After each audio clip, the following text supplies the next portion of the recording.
श्री स्वामी समर्थ. जय जय स्वामी समर्थ. स्वामी भक्तांनो, आज मी तुम्हाला नाही रे नाही कुणाचे कुणी भाग 8 सांगणार आहे. आतापर्यंतच्या भागात आपण पाहिलं की रामानंद स्वामी आणि त्यांच्या पत्नीला त्यांचे भाऊजाई कोणीच साथ देत नाहीत. अशा वेळेला ते दोघंच उन्हातानाचे घराच्या बाहेर निघतात आणि घराच्या बाहेर पडल्यानंतर त्यांना तहान भुकेने व्याकुळ झालेले असतात. अशा वेळी आंब्याच्या झाडावर 2 आंबे पाहून खुश होतात, परंतु तेवढ्यात तिथे भिकारी येतो आणि त्या भिकाऱ्याला त्यांनी ते दोन्ही आंबे देऊन टाकले. त्यानंतर त्यांनी भिकाऱ्याला आपली व्यथा सांगितली आणि भिकाऱ्याने त्यांना सांगितलं की माझ्या कपड्यावर जाऊ नका, माझ्याकडे खूप सारी जमीन जुमला आहे, पण माझ्या शेतामध्ये कष्ट करायला कोणीच माणूस नाही, तुम्ही माझ्या शेतात कष्ट कराल का? तेव्हा दोघेही पती पत्नी विचार करत असतात. तेवढ्यात तो भिकारीच बोला माझ्या जमिनीत पिकवणार का शेती? हो पिकवू ना, पण कुठे आहे तुमची जमीन? रामानंदने एकदम खुश होऊन विचारले. इथून थोडे अंतर चालून गेल्यावर एक गाव लागेल. त्या गावात माझं स्वतःचं घरसुद्धा आहे आणि गावाच्या बाहेर माझी शेतजमीन आहे. बोला येताय का माझ्यासोबत? रामानंद स्वामी मनात म्हणाले, आंधळा मागतो 1 डोळा आणि देव देतो 2 डोळे, अशी म्हण ऐकली होती कुठंतरी. पण इथं भिकारी मला 2 डोळे देऊ पाहतोय. हा माणूस तोच तर नसेल ना जो गुरु महाराजांनी सांगितलेला? बहुधा तोच असावा. तो म्हणतोय तर जाऊन पाहायला काय हरकत आहे? असा विचार करून रामानंद बोलला, ठीक आहे आम्ही येतो तुमच्यासोबत. असे म्हणून तो आपल्या पत्नीकडे पाहत बोलला, चल ग. तेव्हा जानकीबाईच्या मनात शंका आली, म्हणून त्या आपल्या पतीस म्हणाल्या, अहो पण अशा अनोळखी माणसावर विश्वास कसा ठेवावा? त्यावर ते हसून म्हणाले, अगं अनोळखी कसा? आता थोड्या वेळापूर्वी ओळख नाही झाली का त्याच्याशी? आणि आपल्याला त्याचे फुकट कुठे घ्यायचे आहे? आपण त्याला खंडणी देऊ कसं? हो खंडणी तर मी घेणारच, पण त्याच्यासाठी तुम्हाला माझ्या घरी यावं लागेल, म्हणजे दुसऱ्या घरी. असे म्हणून दोघेही आश्चर्याने त्याच्याकडे पाहू लागतात. तसा तो भिकारी पुढे म्हणाला, माझं दुसरं घर पंढरपूरला आहे. मग इथं का जमीन घेतली? म्हणजे इतक्या दूर? स्वस्तात मिळाली घेतली जमीन, पण माझ्या घरचे कोणीही इथं यायला तयार नाही, म्हणून मी इथे राहून माझ्या जमिनीची राखण करतोय. मग तुम्ही का नाही पिकवलं शेत? रस्ता चलता चलता विचारले. मला आता कुठे झेपते, आणि त्यात मी असा म्हातारा, मला स्वतःचे कपडेही धुता येत नाहीत, म्हणून मी असे फाटलेले निमळलेले कपडे घालतो. काय करणार? बोलत बोलत ते दोघं कधी गावात पोचले हे कळालंच नाही. त्या भिकाऱ्याने गावातील स्वतःचं घर दाखवलं. घर आतून पाहिल्यानंतर त्यांना असे जाणवले की बरेच दिवस झालं त्या घरात कुणाचे वास्तव्य नाही. त्यामुळे घरात सर्वत्र कोळीस टके लटकलेली दिसत होती. म्हणून सर्वप्रथम जानकीबाईंनी ते घर स्वच्छ करावयास घेतले. जवळच केरसुनी पडलेली त्यांना दिसली. त्यांनी ती उचलली आणि घर झाडायला सुरुवात केली. तसा तो भिकारी रामानंद स्वामींना म्हणाला, चला आता तुम्हाला शेतीची जमीनसुद्धा दाखवून ठेवतो.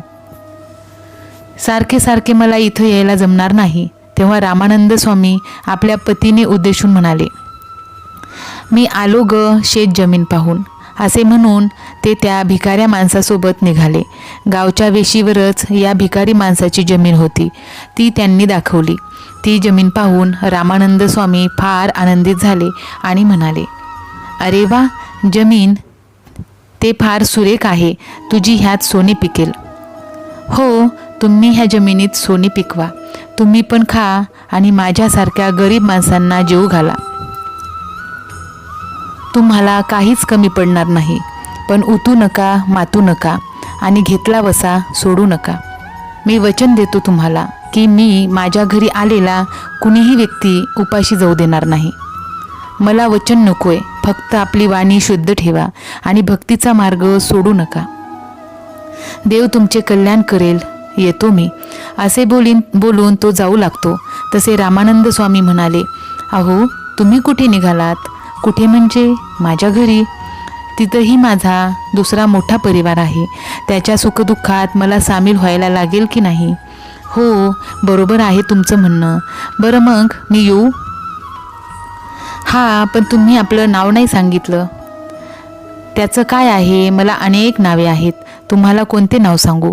कोणतं पण सांगा. माझं नाव विठू. अहो, संपूर्ण नाव सांगा. संपूर्ण काय? मग ऐका माझं नाव, विठ्ठल वासुदेव यादव. हे नाव कुठेतरी ऐकल्यासारखं वाटतंय. ते आठवण्याचा प्रयत्न करतात पण आठवत नाही. तसे ते तोंडातल्या तोंडात पुटपुटले. कुठं ऐकलं आहे नाव? तेव्हा तो माणूस म्हणाला, अहो जाऊ द्या ओ, नावात काय ठेवलंय? काम होणे महत्त्वाचे नाही का? हो हो, अगदी बरोबर बोललात. मग निघू का आता? थांबा ना, आता जेवण करूनच जा. कुठे जायचे ते? नाही, मला जायला हवे, तिथे वाट बघत असतील. असं का? मग निघाच तुम्ही. रामानंद स्वामी बोलले. तो भिकारी वेशातील माणूस जाताना दिसला, पण थोड्या अंतरावर गेल्यानंतर मात्र तो अचानक गायब झाला. पण रामानंद स्वामी समजू शकले नाही की तो कोण होता. त्यांना वाटलं की आपली दूरची नजर कमजोर झाली असावी, म्हणून आपल्याला तसा भास झाला असावा, अशी त्यांनी आपल्या मनाची समजूत घातली. घरामध्ये स्वयंपाकासाठी आवश्यक असणाऱ्या सगळ्या वस्तू डबा भरणीमध्ये भरल्या होत्या. जानकीबाईंना विचार पडला की हा माणूस घरात स्वयंपाक बनवत नाही, मग ह्या साऱ्या वस्तू कशासाठी भरून ठेवल्यात? खूप विचार करूनही त्याचं उत्तर मिळाले नाही. तशा स्वतःशीच उद्गारल्या. जाऊ दे, आपल्याला काय करायचे आहे? तेवढ्यात तिथं रामानंद स्वामी आले आणि तिला स्वयंपाक करण्यात दंग असल्याचे पाहून ते म्हणाले, काय ग, स्वयंपाक करण्याचे सामान कुठून आणलंस? आणायला कशाला पाहिजे? त्या बाबांनी सर्व सामान भरून ठेवले की या घरात. पण काय ग, तो जेवण तर घरात बनवत नव्हता ना? मग हे सामान कशासाठी भरून ठेवले घरात? ते आता तोच सांगू शकेल. कुठं आहे तो? तो गेला आपल्या घरला. घरला? पण त्याचे घर तर हे आहे ना? नाही, त्याचे अजून एक घर आहे. कुठं? पंढरपूरला. बाप रे, एवढ्या लांबून यायचा तो? मग काय झालं? लोक कुठून कुठे येत जातात, त्यांना नाही कुणी बोलत ते. हो, मान्य आहे. एवढ्या मोठ्या जमिनीचा मालक एका भिकारी माणसासारखा का राहतो? अगं, भिकाऱ्यांचे दाखवायचे दात वेगळे असतात आणि खायचे दात वेगळे असतात. तू पाहिलं नाहीस का? कित्येक भिकाऱ्यांची घरे श्रीमंत माणसांच्या घरासारखी असतात. ते फक्त जगाला दाखवितात की आम्ही भिकारी आहोत म्हणून. खरं आहे तुमचं, पण काही म्हणा, आपले मात्र भलेच करून गेला तो. जानकीबाई उद्गारल्या.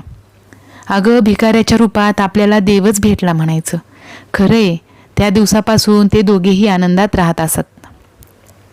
एके दिवशी जमीन नांगरत असताना त्या जमिनीत गुप्तधन सापडले, पण ते प्रामाणिकपणे स्वतःशीच म्हणाले, हे धन आपले नाहीये, तर जमीन मालकाचे आहे. तेव्हा त्याने धन त्याला नेऊन द्यायला हवे. असा मनातल्या मनात विचार करून ते आपल्या पत्नीस म्हणाले, हे गुप्त जमिनीचे धन जमीन मालकाचे आहे, तेव्हा त्याचे धन त्याला नेऊन द्यायला हवे आणि त्यासाठी मी पंढरपूरला जायला निघालोय. बरं, जाऊन या लवकर, जानकीबाई उद्गारल्या. रामानंद स्वामी ते गुप्तधन घेऊन पंढरपूरला गेले. संपूर्ण पंढरपूर पालथे घातले, पण विठ्ठल वासुदेव यादव या नावाचा कोणी व्यक्ती सापडला नाही. आणि जी माणसं विठ्ठल नामाची सापडली त्यात भिकारी वेशातील विठ्ठल सापडला नाही. शोधून शोधून कंटाळून शेवटी विठ्ठल मंदिरात आले आणि म्हणाले, विठ्ठला, किती अंत पाशील रे माझा? फक्त एक वेळ त्या माणसाची आणि माझी भेट घडवून आण. असे म्हणताच विठ्ठलाच्या मूर्तीच्या ठिकाणी त्यांना तो भिकारी माणूस दिसू लागला. तेव्हा त्यांच्या ध्यानात आले की तो भिकारी दुसरा तिसरा कोणी नसून स्वतः विठ्ठल आहे. तेव्हा त्याचा आनंद आणि त्याच्या आनंदाला पारावार राहिला नाही. ते म्हणाले, विठ्ठला, अगाध तुझी लीला रे बाबा, तुझ्या लीलांना अंत नसते बाबा. पण आम्हीच कर्मदरिद्री, तू प्रत्यक्ष साक्षात मला दर्शन दिले असताना मी तुला ओळखू शकलो नाही रे बाबा. तेव्हा भगवंत विठ्ठल म्हणाले, वत्सा, ही सर्व माझीच लीला होती. तेव्हा रामानंद स्वामी म्हणाले, देवा, तू ह्या दिलेल्या धनाचे मी आता काय करू? जा, सदुपयोग कर त्याचा. ठीक आहे, जशी तुझी इच्छा देवा. तू दिलेले हे धन तुझ्या भक्तांच्या हितासाठी यांचा वापर करेन. तथास्तु.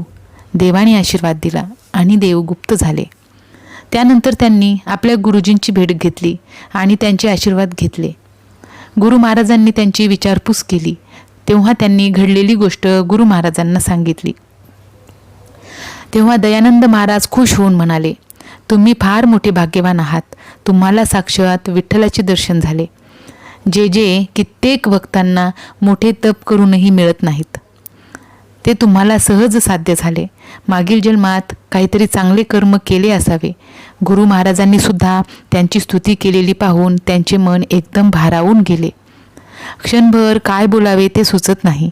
क्षणभर थोड्या वेळाने ते म्हणाले, महाराज, मला आता जाण्याची आज्ञा व्हावी.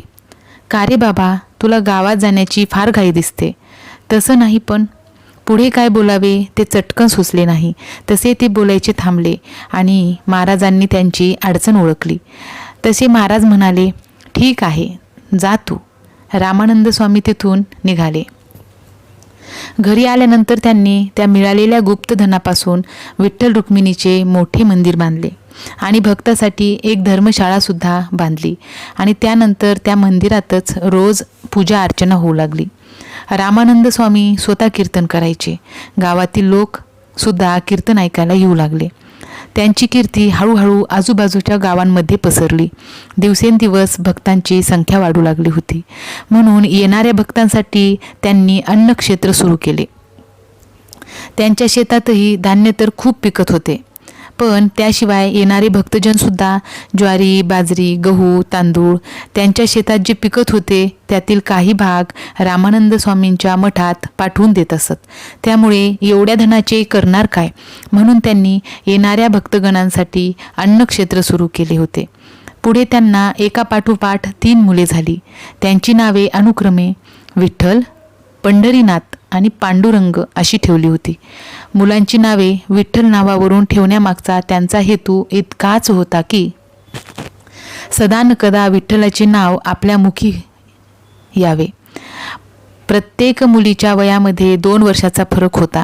त्यामुळे मोठ्या भावाच्या पावलावर पाऊल ठेवून त्यामागची भावंड चालत होती. मोठ्या मुलाला त्यांच्याप्रमाणे विठ्ठल भक्तीचा ध्यास लागला होता. त्यामुळे त्यांच्या मागच्या भावंडांना सुद्धा भक्तीची गोडी लागली होती.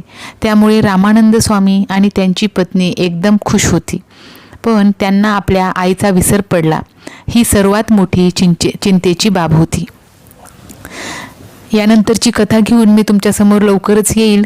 तोपर्यंत श्री स्वामी समर्थ. जय जय स्वामी समर्थ.